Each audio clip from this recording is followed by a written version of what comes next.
So how I like to set my under eyes, mind you, I'm a dry skin. So first I like to go with Born This Way concealer. This is in color Natural Beige. So I'm gonna go sides of my nose, a little bit under my eyes right here, right under here, and then do the same thing on the other side, and then forehead.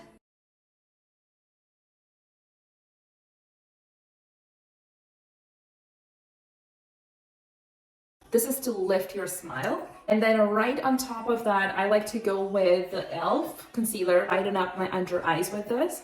And this is in shade Fair Warm. Just wherever I want more brightening, basically. Let it get tacky and then I will start to blend. Now we're gonna start blending it and the coverage payoff is gonna be so much more, you guys. For blending the forehead, I don't like to go past the arch of my brows. See how naturally lifted eye this looks? This is why I like to do concealer at the very end after I'm done with my contour and my blush. It just helps soften any harsh lines. See how full coverage those under eyes look, and they still look hydrated, they're not dried at all. So to set the eyes, I'm gonna go with my favorite MAC Studio Fix. This is in shade NC25.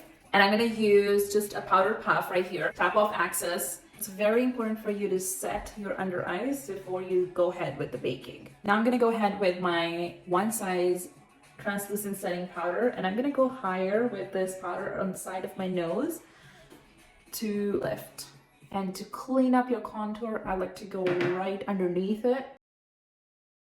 And we're gonna let the under eyes bake, and meanwhile, I'm gonna go ahead and get rid of any other powder. Because I'm dry skin, I can't let powder sit for too long. And then now we're gonna blend our forehead. Once your under eyes are set, now we're gonna go ahead and remove this powder. Hope this helps. Comment below and let me know what else you guys want to see, and can't wait to see you in the next video.